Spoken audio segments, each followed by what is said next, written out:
N can प्रकरण तम दान देना सीख लो।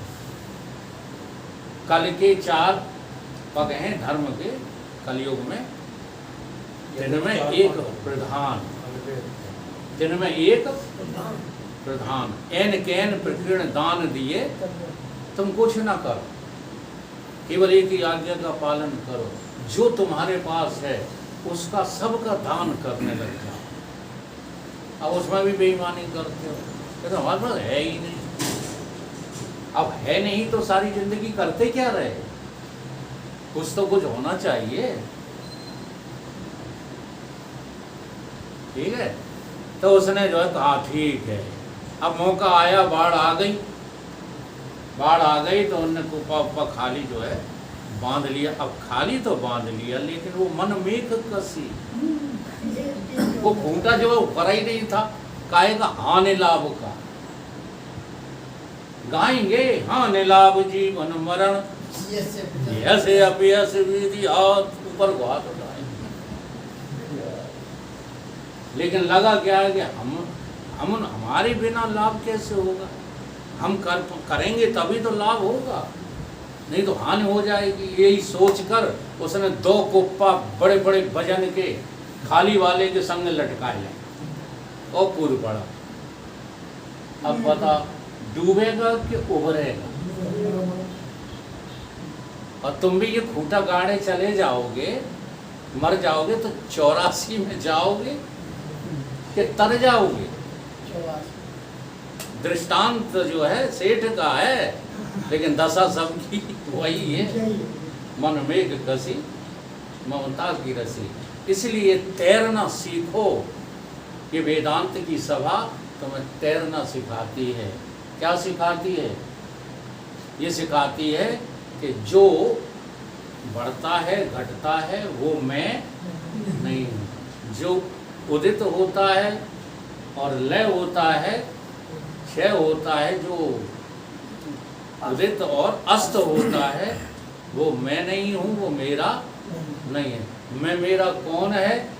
जो ना उदय होता है ना कभी अस्त होता है, उसी का प्रकाश सर्वत्र है। अब बताओ, सूर्य जब जो है प्रकाशित होता है तो रात खत्म हो जाती है कि नहीं? अब रात को क्या था, वो सांप मुझे ये नहीं दिख पा रहा था कि कौन सा है। कमरे के सामने जिसमें अपन सत्संग करते हैं ना, तो उसी के सामने ऐसे ऐसे रेंग रहा था। एकदम हम उछट के दूर हो गए, लेकिन मेरी नज़र अब कमज़ोर हो गई है तो मुझे स्पष्ट नहीं हो पा रहा है कौन सा। लेकिन जब वो पकड़ने वाला आ गया 11:30 बजे, तो उसने बताया कि ये मटमैला है, ऊपर जो है मिट्टी जैसे दाग होते हैं। तो हमने कि होगा, अब तुम ले जाओ परमेश्वर इसको। तो जब कम दिखता है, कहने का मतलब है, तब क्या तुम जो है वस्तुओं का निर्णय कर पाते हो? आधी रात जैसे आजकल भादों की चल रही है, तो रात में तुम देख लोगे कहाँ कौन सा पेड़ खड़ा है, कहाँ कौन से व्यक्ति खड़े। और सूर्य उदय हो जाए तो बताओ, सूर्य ने कोई साधन लिया किसी से?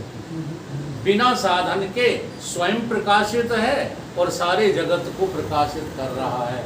ऐसे ही तू चेतन आत्मा स्वयं प्रकाशित भी है और सारे जो है पिंड और ब्रह्मांड को प्रकाशित कर रहा है बिना किसी साधन के। देखो, साधन से जो प्रकाशित होता है जगत, वो तो आभास भास से है, वो स्वरूप भास से नहीं है। तुम तो ऐसे जो है प्रकाशक हो कि सारे जगत का प्रकाश तुम बिना किसी बिना हथियार के, कोई बिना उपकरण के, ये इंद्रियां तो तुम्हें ज्ञान प्राप्त करने के लिए मिली हैं, इनका कोई उपयोग नहीं है। तब जब तुम मुक्त हो जाओगे तब तुम स्वयं प्रकाशित होगे और स्वयं तुम्हारा ही प्रकाश सारे जगत को प्रकाशित करेगा। इससे बड़ी हर्ष और खुशी की बात कोई दूसरी हो सकती है? नहीं हो सकती। मगर ये होगा किसके साथ? जो तैरना सीखेगा उसी से। ठीक है? जिन्होंने तैरना सीखा वही बस पार होते हैं। जिन्होंने तैरना सीखा वही बस पार होते हैं। अनाड़ी मोह सागर से नहीं उद्धार होते हैं। अनाड़ी मोह सागर से नहीं उद्धार होते हैं। सभी व्यवहार जिन जाना व्यवहार जिन जाना न अपने आप को जाना न अपने आप को जाना। उन्होंने खाक ना जाना वृथा भूभार होते हैं। उन्होंने खाक ना जाना वृथा भूभार होते हैं। जिन्होंने तैरना सीखा वही बस पार होते हैं। जिन्होंने तैरना सीखा वही बस पार होते हैं। विषय चूने के गोले को विषय चूने के गोले को समझ खाते हैं जो पेड़ा। समझ पाते हैं जो पेड़ा। बड़े मजे की बात है, ठीक है। हलवाई की दुकान पर सफेद सफेद क्या रखा था, चूने का गोला रखा। तुमने कहा कि ये पेड़ा का भाव दिया, उसने कहा दिया क्या है 400 रुपए किलो, और तुला ले गए और चेन नहीं पड़ा, लार टपक रही थी और पूरा इकट्ठा एक ही दम रख लिया। बोलो भीतर क्या दशा होगी, क्या होगी दशा?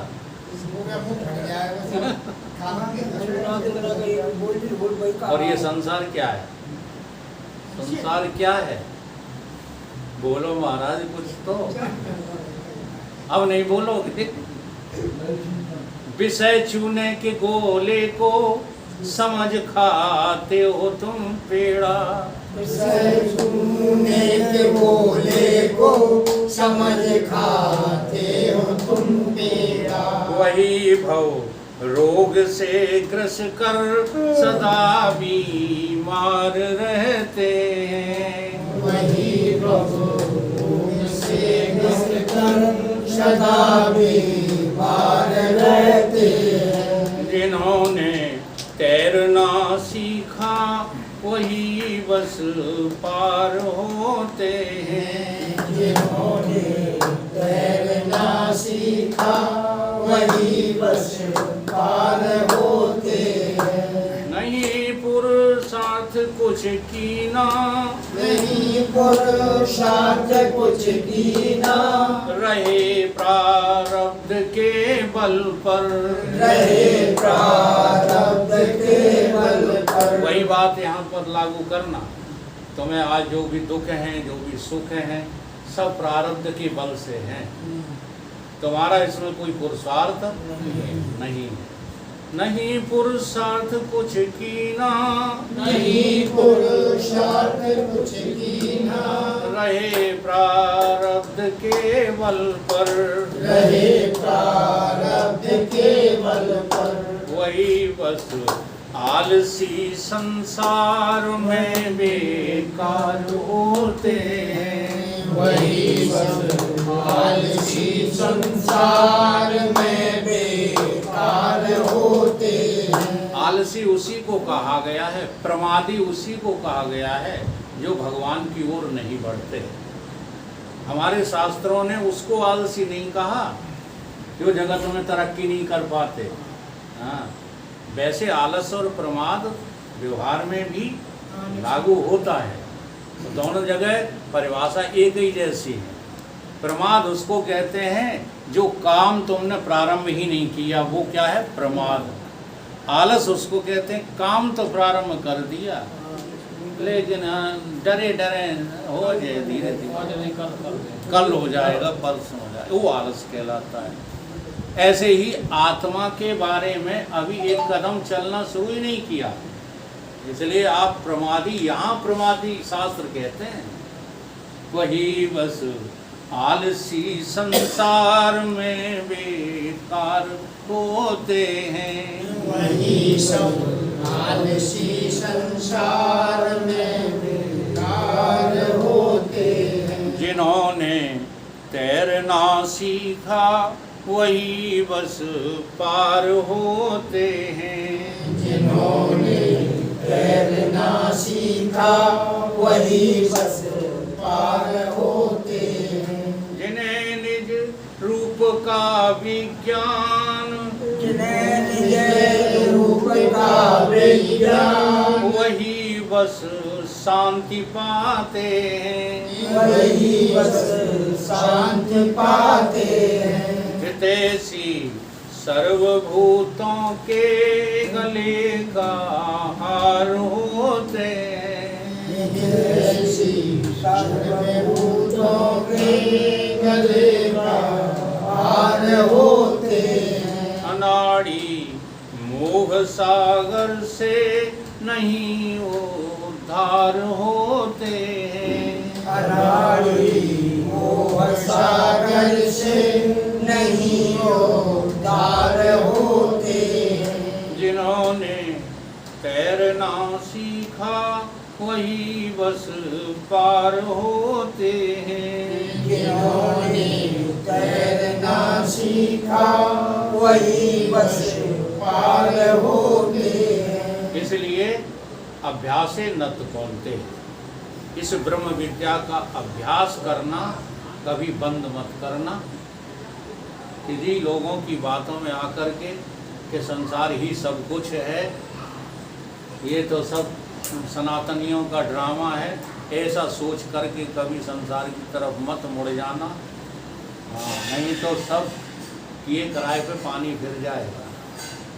अब कदम बढ़ गया है तो पीछे हटने की जरूरत नहीं है। नहीं है। बोलिए सब कुछ भगवान की जय।